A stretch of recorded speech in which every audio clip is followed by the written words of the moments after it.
What's up, everybody? On today's video, we're going to be talking about 8 considerations you need to make when you are choosing a real estate brokerage.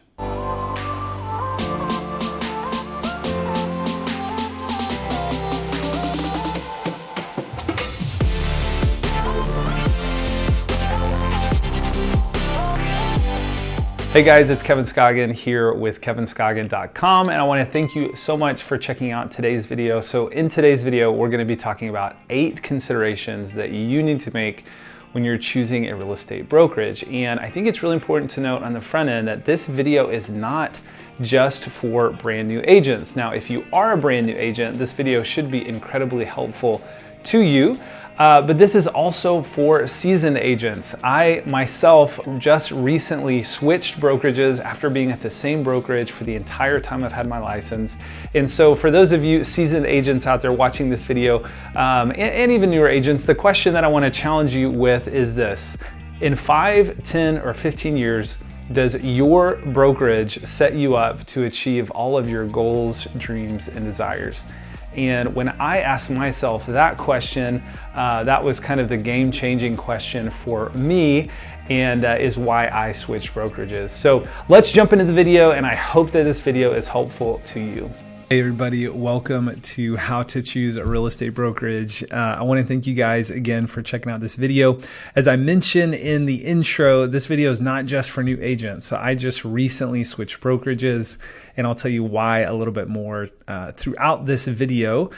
But I think as we move through here, I'm going to share with you 8 considerations that I want to challenge you to think through when you're interviewing brokers and looking at different brokerage models. So I hope these considerations are helpful for you. And at the end of the day, I just want to see you succeed at the highest level possible. So let's jump in here. Consideration number 1 is the commission split. Now, this is typically, I think, the first thing that agents think of when they think of brokerages. Of course, it's important. I don't know that I would say I think it's the most important thing. I think you really have to take all of these things into consideration. But of course, where your money's going is important. And so we're going to start there. So there's really kind of 3 different models out there. The first one is what we would call traditional. In general, the higher the split, the more support and resources. And the inverse of that is true as well, right? The lower the split, in theory, the less resources and support. And so if you're a newer agent, you may be thinking, what is a commission split? Well, commission split is when you close a transaction, what percentage of that money do you keep and what percentage goes to your broker? So some of the more common ratios out there are 50-50, 60-40, 70-30. So if you're at a 70-30 shop, that means that if you close a deal, you get to keep 70% of that commission and your broker keeps the remaining 30. In theory, they're providing a lot of support with what they're keeping. They may be providing yard signs or brochures or business cards or things like that. That's an important question to be asking yourself. What is my broker providing with my portion of the split? And then some brokerages kind of have sliding fees where when you hit certain production milestones, the commission split changes in your favor. So that's kind of one model out there. I would say it's probably the most common. Another one is what we would call a discount or flat fee shop. So this would be if you close a transaction and then maybe there's a $500 transaction fee for every single closing.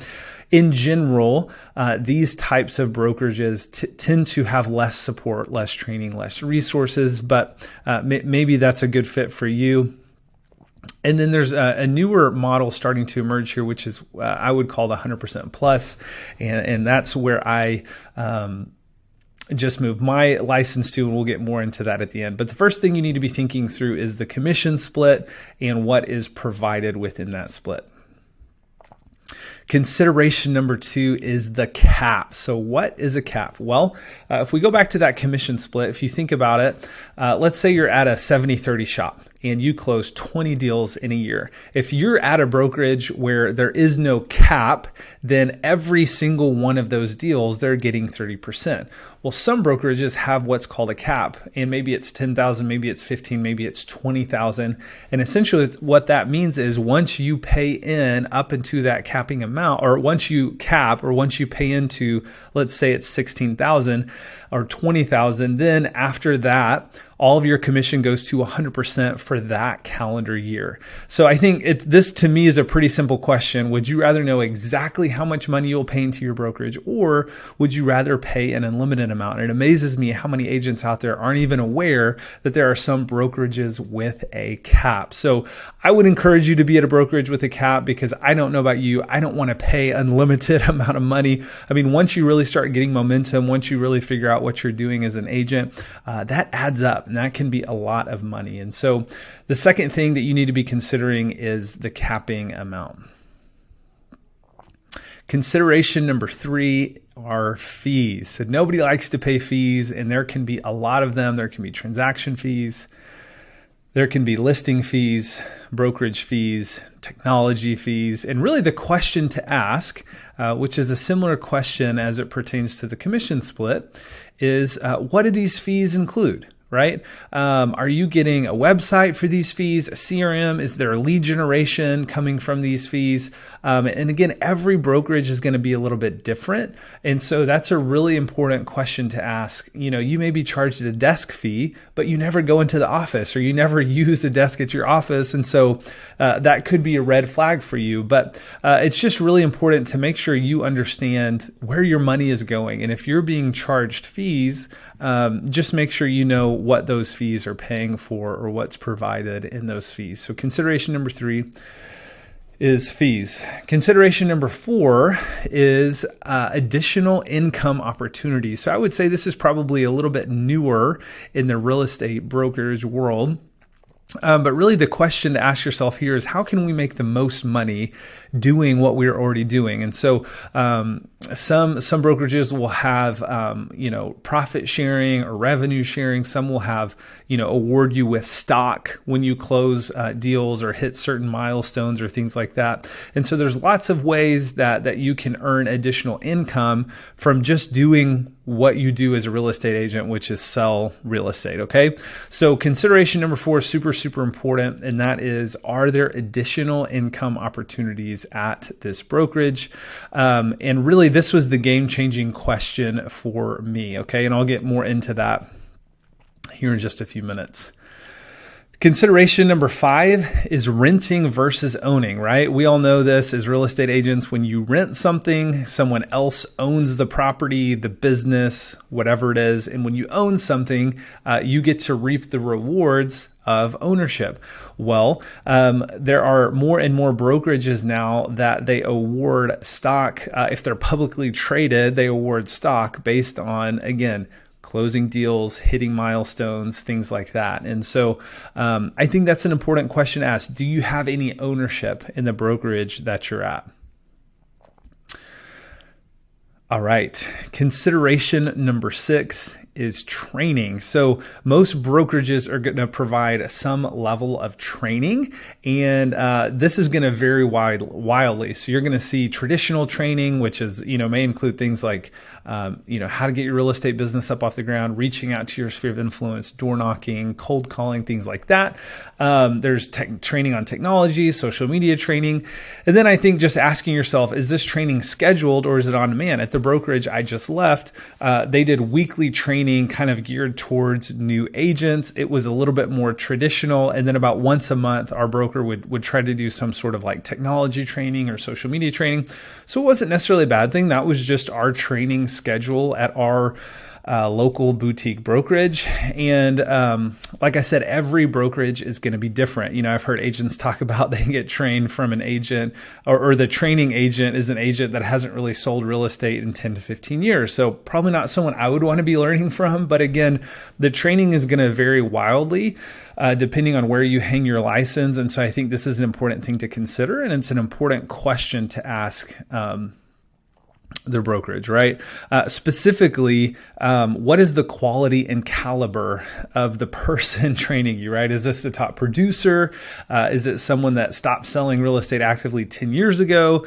Is it just an agent? And I know I'm not saying there's a right or wrong answer to this, but I think these are important questions to be asking yourself, right? All right, consideration number 8 is culture.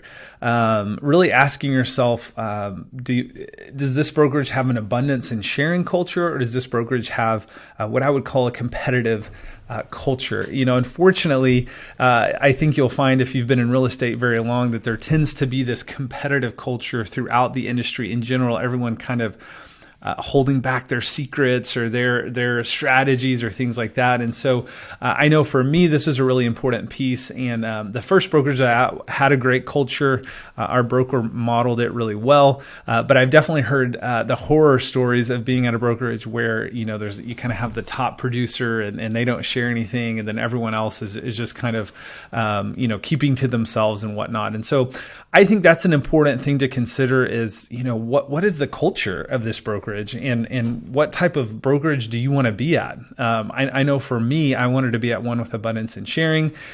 And so I think, when we get better, the water level simply rises in our industry. And so I think there's plenty of business to go around and there's more than enough business for us to be at a culture or at a brokerage that, has a culture of abundance and sharing, but I think it's an important consideration. So as I mentioned, I recently changed brokerages, and it wasn't because I didn't like my broker.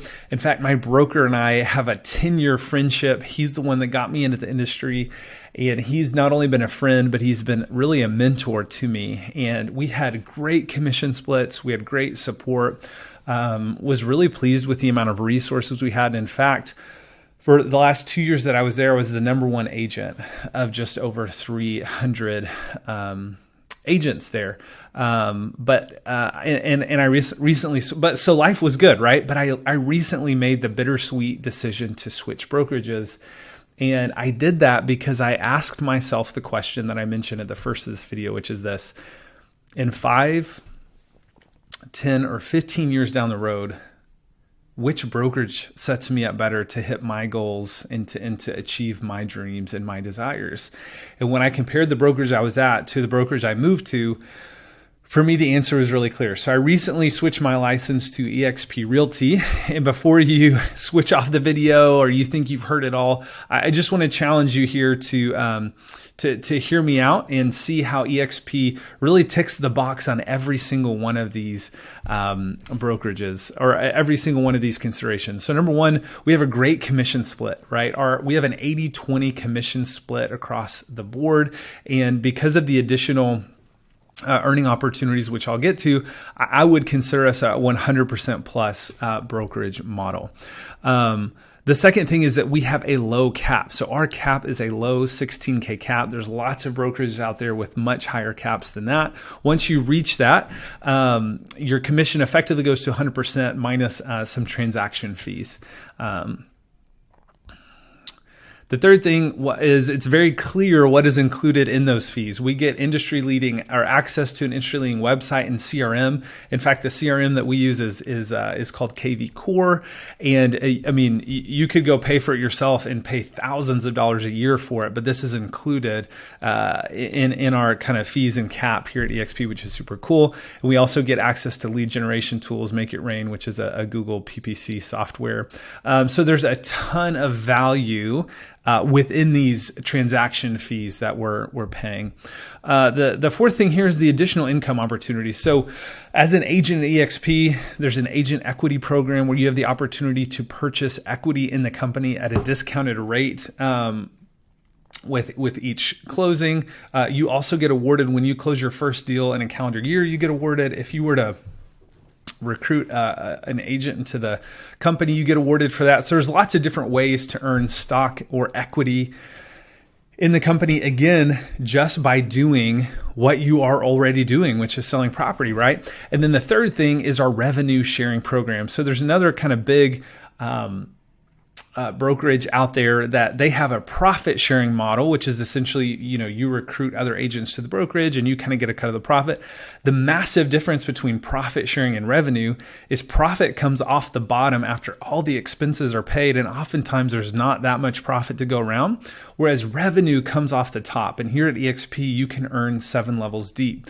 I want to be super clear. You do not have to recruit agents if you come to EXP. We have plenty of agents that are just here for the support, the resources, the training, the equity award program.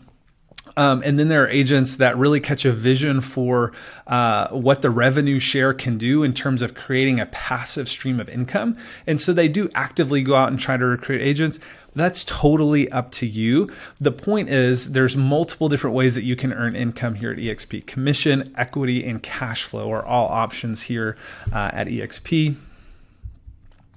Number 5 here, the training and support. So here at EXP, we have 50 hours a week of training that you can attend, and these aren't taught by some retired agent who's no longer selling. These are taught by what we would call our icon agents, right? And so an icon agent, one of the things I forgot to mention in the capping conversation is an icon agent has reached their cap. Then they've closed an additional 20 transactions. They've met a few other criteria. And what's incredible at EXP is you get that entire $16K back in company equity, in company stock. I don't know of any other brokerage out there that is reimbursing the cap. And so that's why we call this a 100% plus brokerage, because when you cap and then you earn the Icon Award by those additional transactions and a few other items, you're effectively paying nothing into the brokerage, which is crazy.